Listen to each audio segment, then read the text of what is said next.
love, how to detach with love. I knew how to detach in anger, I knew how to cut people off and, or I'd never speak to them again, or I knew how to cuss somebody out, or all, that's not detaching with love.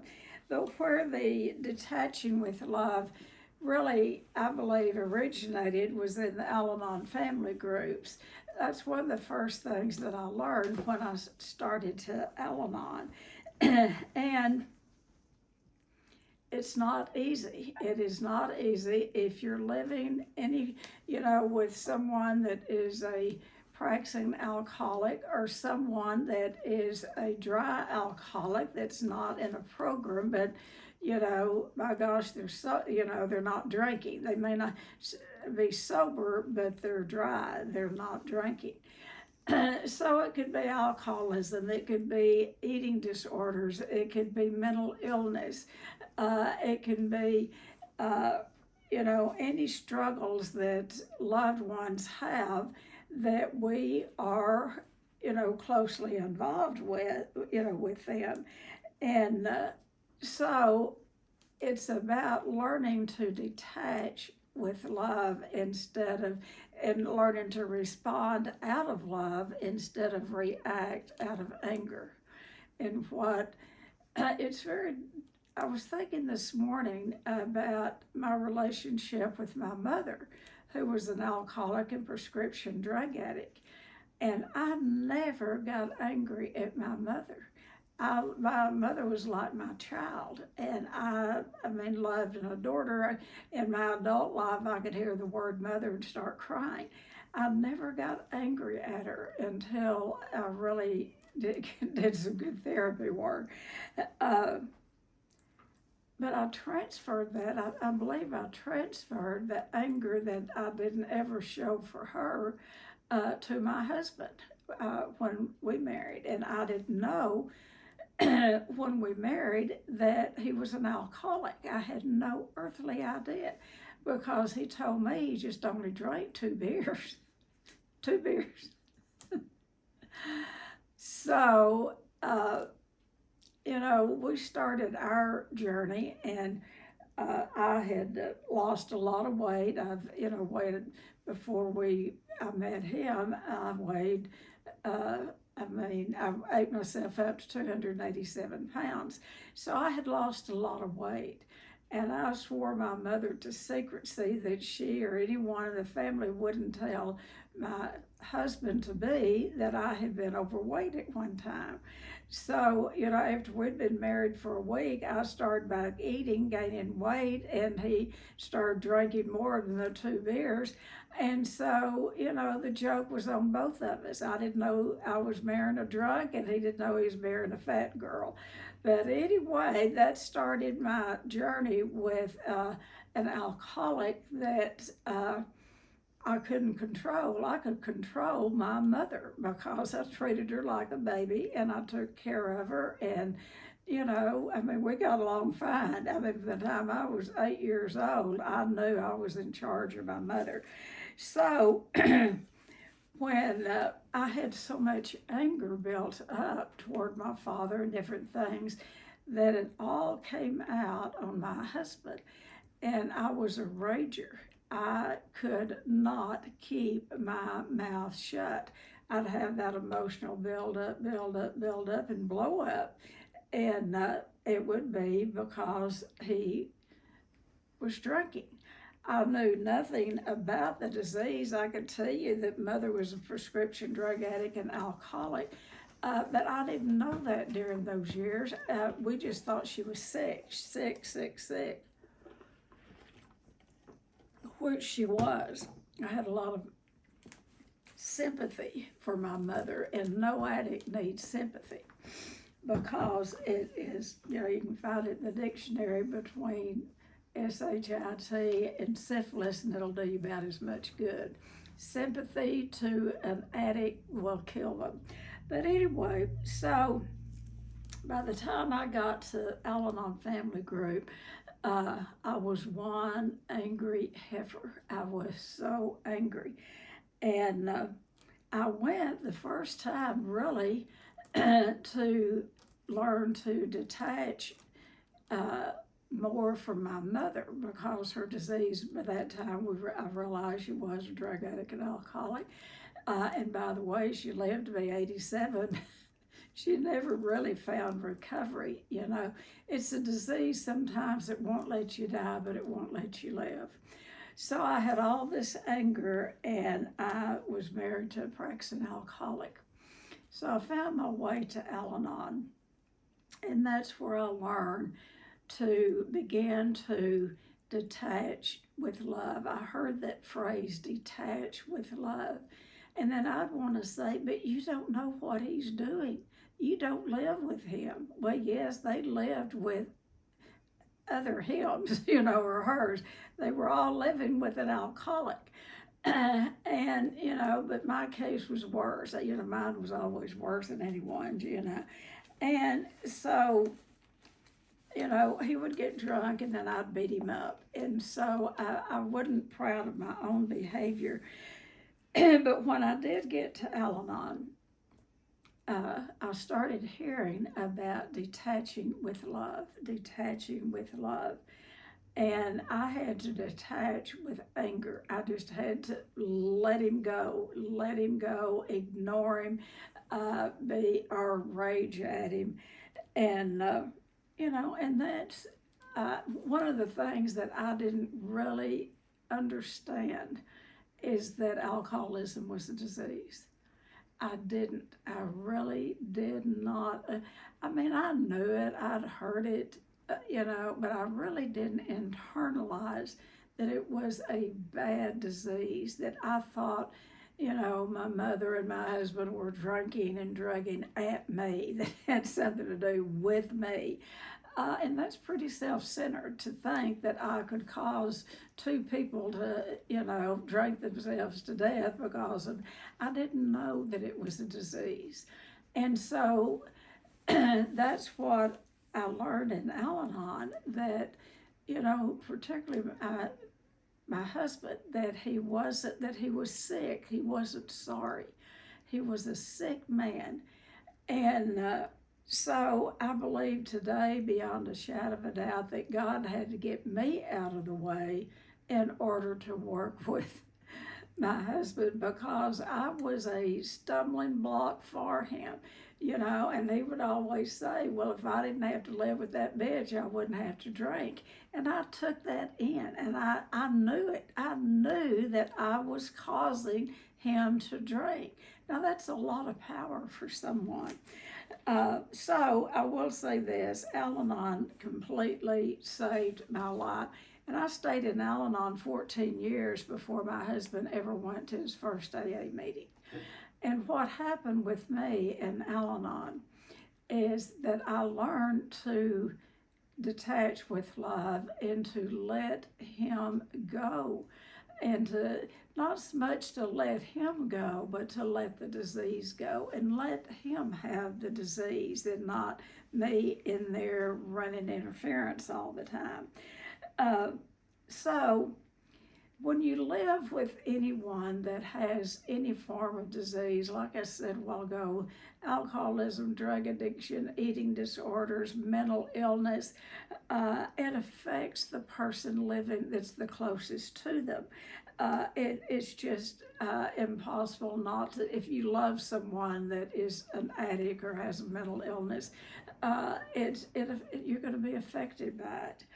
And as I got into Al-Anon, and it was years later that we first started hearing about the first ACOA meetings, or Adult Children of Alcoholics. That was all brand new. And and really, Al-Anon didn't support ACOA for a long time. And I know the reason is because us were doing the most harm to our children. The non-alcoholic was doing the most harm to the children. But anyway, Adult Children of Alcoholics, when I first started hearing about that, what I started noticing is that there would be people come into Al-Anon, and they would hear, they would come in, they would follow directions, they would hear the message.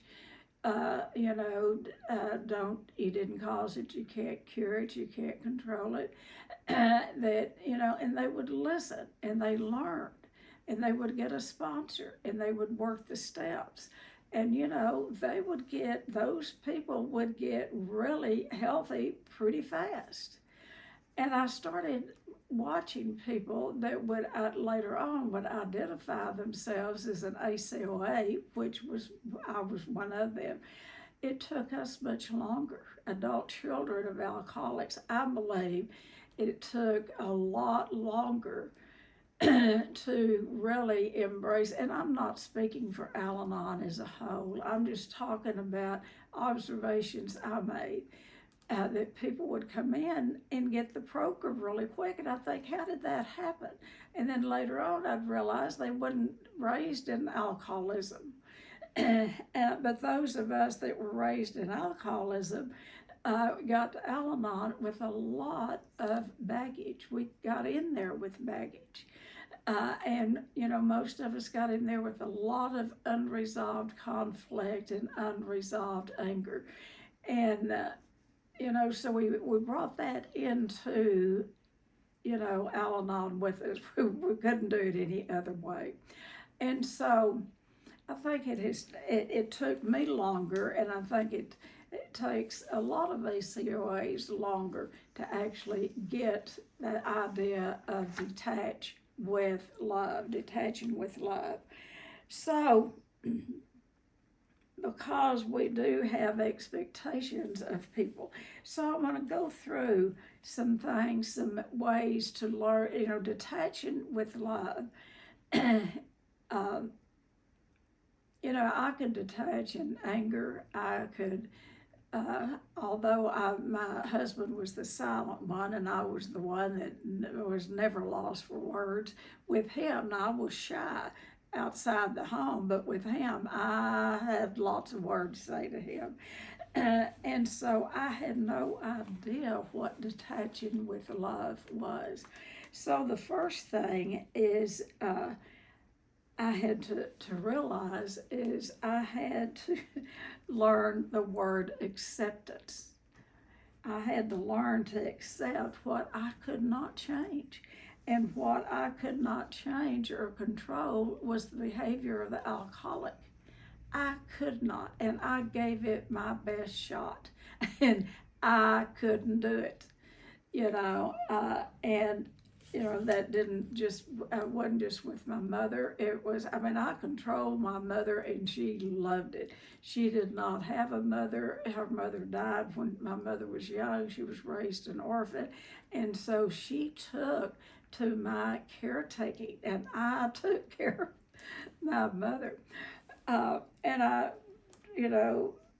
transferred that to my husband, but I wanted to control every movement that he made. And so one of the things I had to accept is I had no control over the disease of alcoholism, that I was living with a sick person. He wasn't getting sick at me. He had a disease. And what was my problem? He had a disease. And so I learned early on, and I don't know if any of you ever heard Father Martin's talks. That's a way back. Anyway, he was had been a priest, but he was recovering, and he did some of the first talks about families. And he's the one that really helped me understand the disease of alcoholism from the inside out, that it is an inside job, and how it was not, it's a disease that no one asked for. None of us. And I am an addict today. I am one. And we didn't, I didn't ask to have these diseases. So the first thing is that I had to learn I had to accept I could not control my husband's drinking. I had no control over it at all, or his behavior. I had no control over it. And number two, I learned this in Al-Anon before I ever went into the profession. I learned to set boundaries with him. I learned how to set boundaries. And there was a woman that came to an Al-Anon meeting. I know today it was Sharon Weisinger Cruz. I don't know if any of you ever heard of her. She was a pioneer, or is a pioneer, in the codependency field and working with adult children of alcoholics. So she came and spoke at a pretty big Al-Anon meeting in town. I had no idea then who she was and the information that she really had to offer. But she was the first one that I ever heard use the phrase, learning how to detach with love. Fast forward many years later, it wasn't that many years later, but years later, when I went into the field, she was one of the biggest trainers in the field, and I went up to South Dakota twice and trained with her. So it's a small world. But anyway, what she taught is, what I learned was about boundary setting. She is the one that brought in a hula hoop to that first meeting, and she said, you get inside this hula hoop, that's your boundary. Imagine you walking around with a hula hoop. That is your boundary.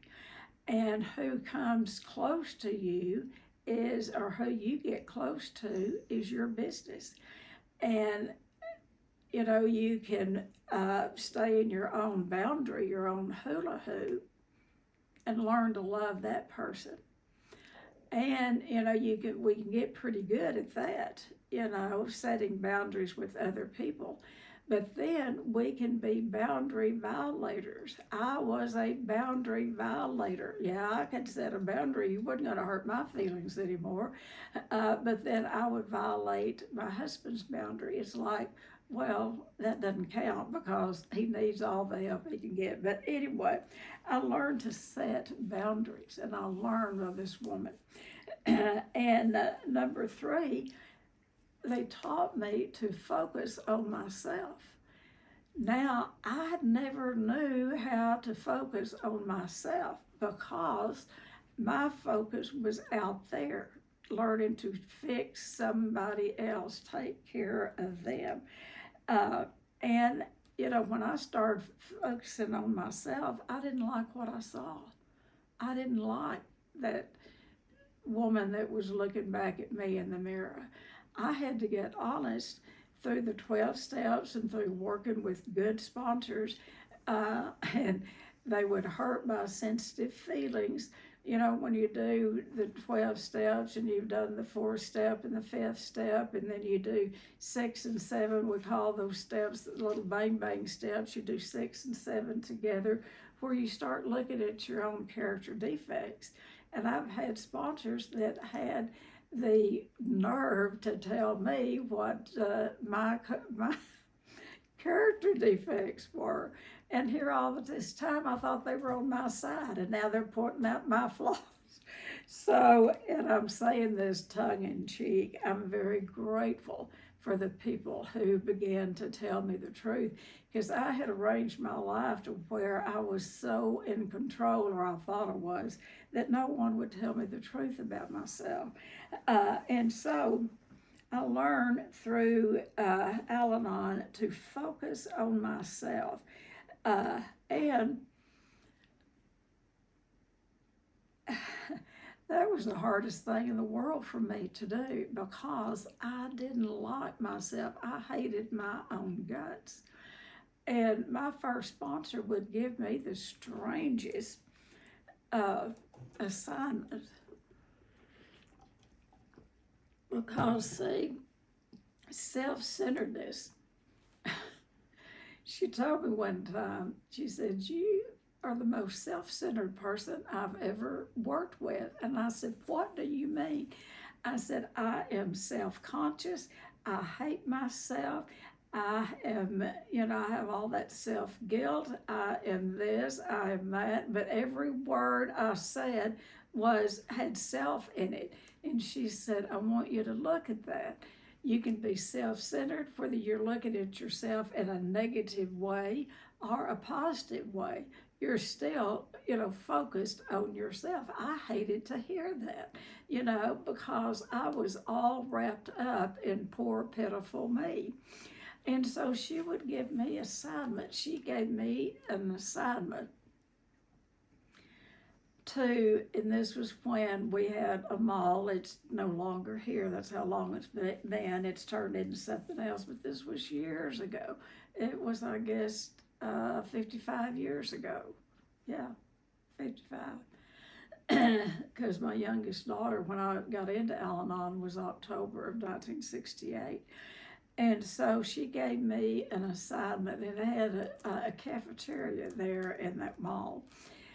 And so here I was, very shy, except when I walked into the house, and my husband was drunk and I found my voice and all that.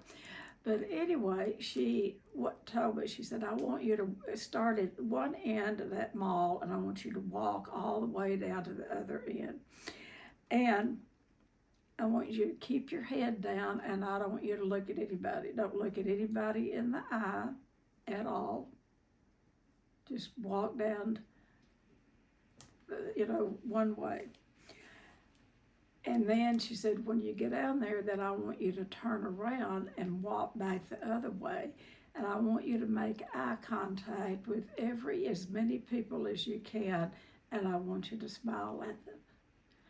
And it was amazing. By the time I got to the end, I was smiling. I didn't think I had much to smile about.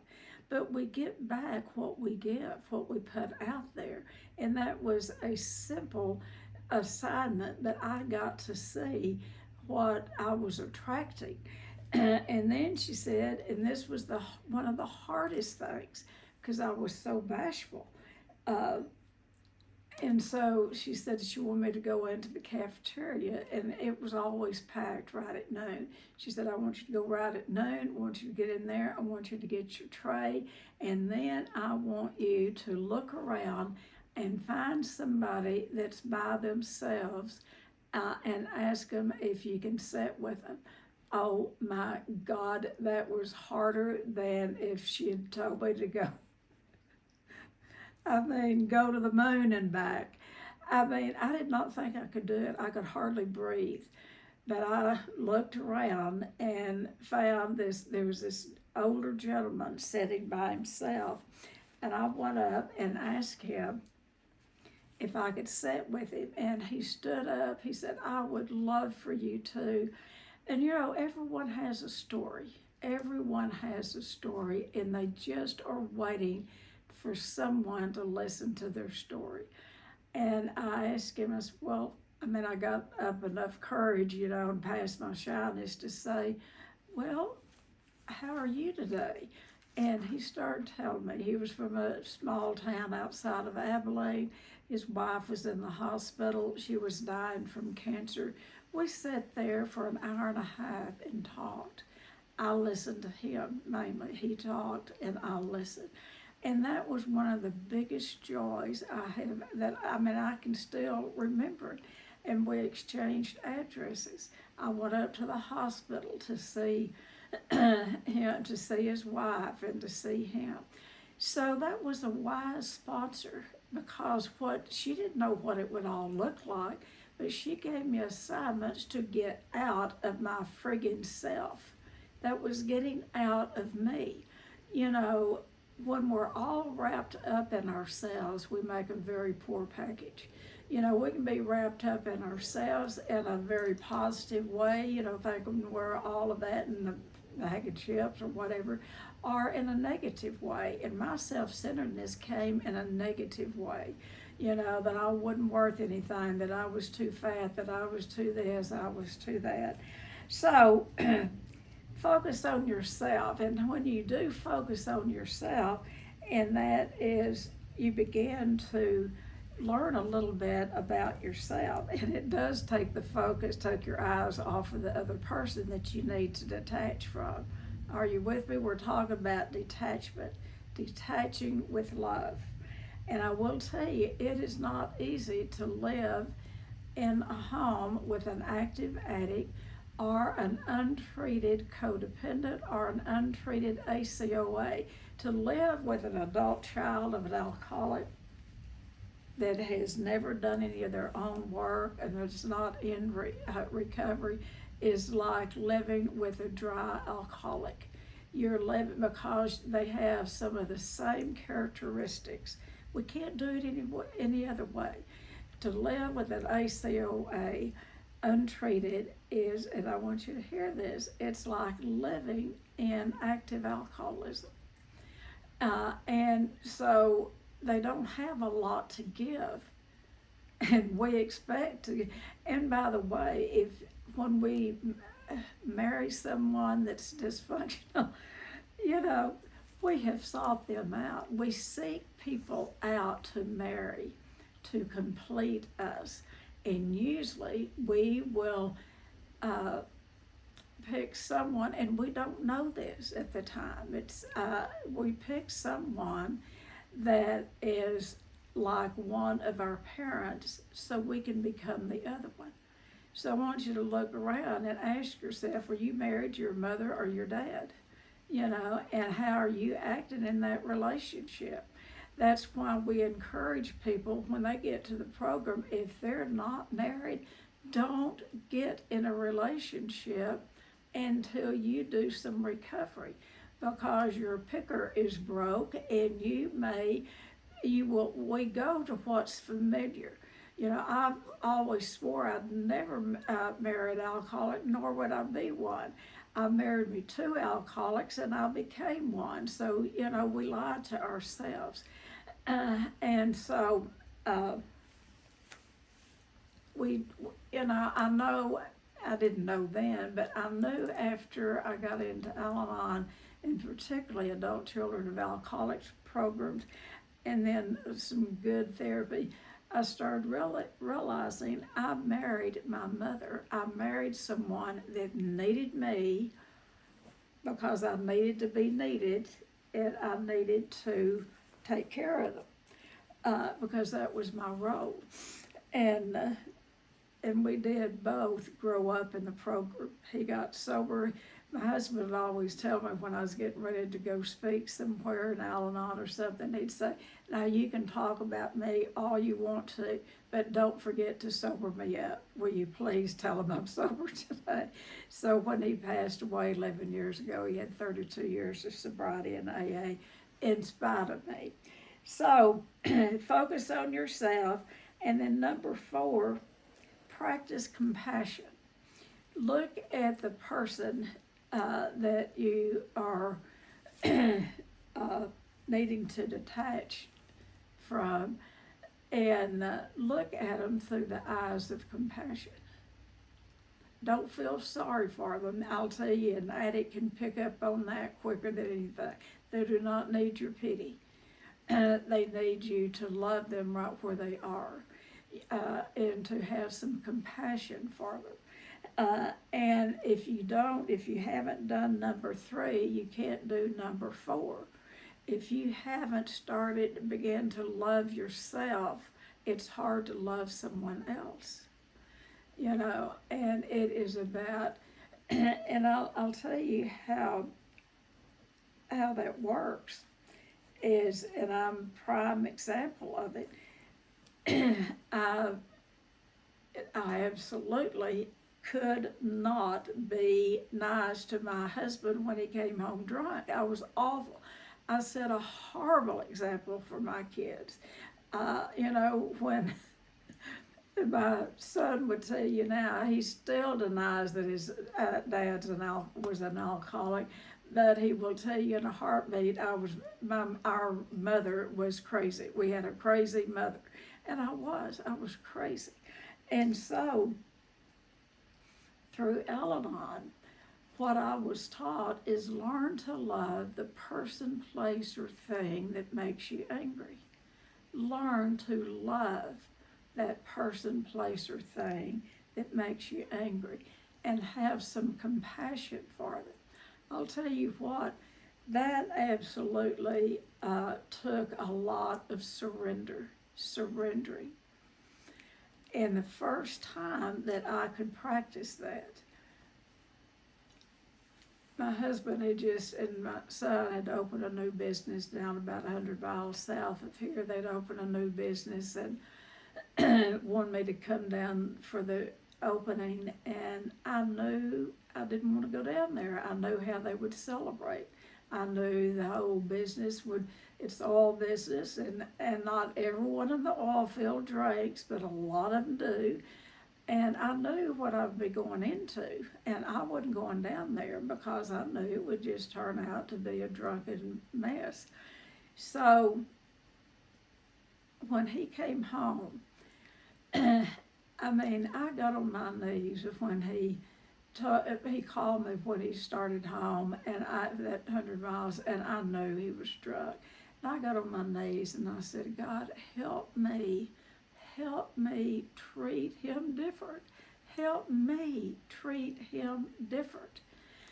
And when he came home, he'd sobered up a little bit, had to drive that 100 miles. And I went up to him and I put my arms around him, and he dodged. I think he thought I was going to hit him. But I put my arms around him and I said, honey, I love you. I know that you're sick and that you need to get well, but I want to tell you, I love you whether you are sick or not. That was the beginning. Now, he didn't go to AA right off, but it wasn't long after that. I mean, it was a couple of years, but that changed our relationship. And it had to be me doing something that I didn't want to do. I wanted to get that vacuum cleaner out, which I would do, and hit him with the hose and beat him up and and take my anger out on him. But I started treating him like a sick person. How do you treat people that are sick? You treat them with love, dignity, and respect. But you've got to have something on board for yourself. You've got to do that for yourself before you can give it away. And I'll tell you who loved me into wellness. That was the women in the Al-Anon family group and the AA women. The AA women loved me into some wellness because I was a hard nut to crack, and they literally loved me into wellness, and I'll be eternally grateful for them. So practice compassion with your loved one, whether it's mental illness, alcoholism, eating disorders, whatever. Treat them with compassion. And then number 5, I should have put this way up there, seek support. Get support. Get to Al-Anon. And how you qualify for Al-Anon is to have a family or a friend that has the disease of alcoholism, and that pretty much covers everyone in the world. So, go to some Al-Anon meetings. And what you learn is you didn't cause it, you can't cure it, and you can't control it. You didn't cause the disease, you can't cure it, you can't control it. And so get to some support. And some of us need more support than Al-Anon. Some of us need professional support. If you have got that deep, deep pain from childhood, if you have your own issues, if you have your own addiction, or if you have had any form of abuse in your life and you've got that hole in your soul, go get help, because you can't expect your spouse to treat you the way that you think you need to be treated. You're going to set an example. So take care of yourself and learn to love yourself, and then it comes from the inside out. God lives in each one of us, and that's where the love has got to start, is with knowing that we're a child of God, and that those people that we're mad at, they are too. They are too. Okay, so number 6 then is let go of the guilt. And now that was hard for me, to let go of the guilt, because of my behavior. It wasn't his behavior or her behavior, it was my behavior that I had to let go of the guilt when I realized what I had done to, and I treated my mother well. I treated her good. But I did not treat my husband good when he was in the midst of alcoholism. I treated him worse than I would have a stranger on the street. And I had a lot of guilt about that. And I learned to love him for free and for fun, just to give to him without expecting anything in return. And he was so scared of me because every time I'd walk up to him, he'd kind of flinch because he was afraid I was, going to hit him again. And I can laugh about that, but I don't. There's nothing funny about it. Uh, and so, letting go and detaching with love is not abandonment. You don't abandon people. A lot of people early in Al-Anon hear detached with love, and they think that they need to move out. And I will tell you, if it's my husband need to move out, but anyway, if there's physical violence, if there's violence going on in the home, you may have to leave for a period of time. But most people who live in the disease of alcoholism, they don't have to leave the home. When they change their behavior, it's amazing how, now you don't change your behavior to sober up somebody. You don't. You change your behavior so you'll feel good about yourself. But letting go with love is not abandon. It is about loving them, setting a boundary, put the disease where it belongs. The disease, put it on them. Don't get in there and get involved in the disease. You take care of your side of the street, but don't abandon. The worst thing that we can do is abandon any addict or a person with mental illness.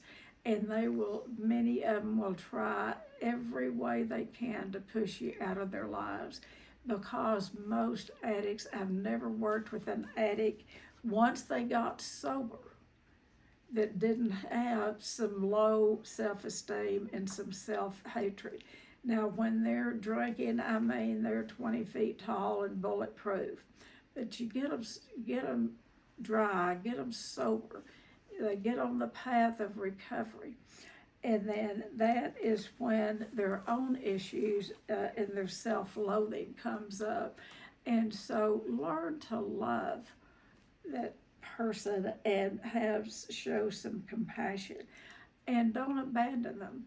Don't try to sober them up. It's not your place. Go on, what we say is get off their back. Get out of their way. Give them a wide berth to do whatever they need to do, and go on with your own life. Now, that doesn't mean desert them. That means you get out and live your life. When my husband decided to sober up, it shocked me, because I accepted the fact that he would probably die of alcoholism. And by the time he sobered up, I was in the field. I was, program director of a drug alcohol treatment center, and I just accepted the fact that he would probably never sober up. And one day he did, and he went to a Sunday night meeting, and what he said, and of course it became part of his story, and I heard it when he'd tell his story, is that he got up and he said, "I don't know what you people do, but I want what my wife has. She is a changed person." That is the best compliment an alcoholic can give to an Al-Anon. But what he also said was that he realized one day that he was going to die in that easy chair when his wife and kids were going on about their lives. So it's about love the addict and go on with your own life. Don't have those expectations that, he's going to change, and this time he's going to show up at church without alcohol on his breath, or he's going to come to this basketball game or whatever without alcohol on his breath. give up those expectations. It's really none of your business. It is none of your business. And when we can say that and see what our business is to get ourselves back in that hula hoop and get healthy ourselves and learn to just love the alcoholic from afar sometimes, but love the alcoholic and let them know that you love them. You don't have to love the behavior or the disease, but they need to know that you love them. Number 7 was really hard for me, and that is stay calm and consistent. When I first started in Al-Anon and I started getting better, my husband did not trust me. He kept waiting for the next shoe to drop because I quit being mean to him. I quit doing the things, like beating him up. And I did horrible things to him. And I started loving him right where he was. And I detached from the problem. This is detached from the problem and not the person. And I learned to not get hysterical. I'll tell you, when it's hysterical, it's historical. When you're being real hysterical about something, you're going back and picking up all of the stuff that's happened in the past. I'd pick up the stuff that happened to my dad and my mother, and I'd pick all of that up and then put it on my husband. And so in your recovery, if you want to detach with love, stay calm and stay consistent. Be consistent. Don't work a good program one day, and you're not going to do this perfect. But we build on consistency. That's why it's called one day at a time, one day at a time, one day at a time. And I will tell you, it is not easy. It's not easy. And then number 8 is respect their journey. Whatever their journey is, respect it. Whether that is they're on a road that they're going to drag themselves to death or whatever, respect it. And not so much respect their journey, but respect them enough that you're not going to get on that journey with them. I'll tell you this, one time I was pregnant with my 3rd child, and I had 2 babies, and it's a long story, but my husband went 165 miles away where we used to live, and he started back to Abilene, and he got picked up and put in jail. And this was before Al-Anon. And I got the call, and of course I put those kids in that car, and here I went to Odessa to get him out of jail. I know today I would have left him there, but anyway, I didn't know that. I thought it was my job to rescue him and take care of him and fuss at him and all. And I remember standing in the courthouse, and they were bringing him down from upstairs from the jail. And he stopped. I could hear him about halfway, and he said, "Is my wife down there?" And they said, "Yes." And he said, "Oh my God, I'd rather face the judge than my wife." That's the reputation I had with him. Because he knew, he'd rather take a sentence from the judge than a sentence from me. So it's about respect their journey. And, it still wouldn't have been fun. Had I been in Al-Anon and had been, had some recovery under my belt, one thing, I wouldn't have got him out of jail. I would not have traveled that 165 miles with 3 little kids and had to borrow money to get his rear end out of jail. I wouldn't have. I would have left him there and respected his journey. That was his journey. He got himself in there. He could get himself out. But I didn't know that. I thought it was my place to rescue him. So detaching with love is a process, and it takes time to integrate it into your own life, and it takes practice. It's about finding a balance between caring, and a lot of times people think detachment is just you just cut it off and don't have anything to do.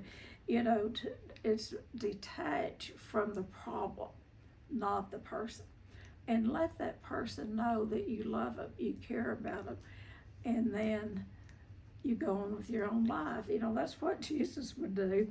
He would work and work with someone, and they kept, putting him down, rebuking him, and all that. And what he would finally do, he would shake the dust off of his sandals, and he would turn around and he would turn his positive side to their negative side, and he'd walk away. He'd just walk away and quit that interchange, and that's sometimes what we have to do when we're living with sick people. Sometimes we just have to shake the dust off our sandals and just walk away. Doesn't mean forever. It means you're going to get out of the conflict, because at the end of the day, there is very much that's any of our business, and we have to separate and ask ourselves, what really is my business here? And for a parent, it's our job to protect our children. I did not protect my children. I hovered over them, and I was a good mother, and I was, there at every school function and blah, blah, blah. But I was the crazy one in the family, and I exposed my children to some very sick behavior. Now today, kids are the most forgiving creatures in the world, and and they they honor me, they adore me, and they thank me all the time for finding help, and so life can be different. But we have to be willing to take the action, whether anybody else ever does or not. So detach with love, not hate. Detach with love, not that stony silence. Detach with love and not conflict. Just love them where they are. And I'll tell you, when you can do that, that's hard love. That is hard. It's hard to love an addict sometimes, or an untreated ACOA. When you are living with an adult child of an alcoholic that doesn't recognize it and is not in recovery, you're dealing with a sick person. And there again, love them where they are. And if they don't want to go back and look at their history, and a lot of them don't, and I'm not throwing bouquets at myself, because it's the program and it was God doing for me what I couldn't do for myself. I was an example. I gave my husband something that he wanted, and he decided that he wanted anyway, it sounds like I'm bragging on myself, but it took years. I had to finally accept the fact that I could love him whether he ever sobered up or not, whether he ever changed or not. And I'll tell you, sobriety doesn't always bring harmony. And I tell people this, the first 3 years, first year is the honeymoon, everything's wonderful. The second year, everything goes to hell in the handbasket. But if they don't drink, there's hope. And third year, things begin, there's light at the end of the tunnel. So that's what I have on detachment. I hope it helps someone. But the main thing is to protect yourself and your own mental health. All right, who would like to share? My goodness, I took up a lot of time.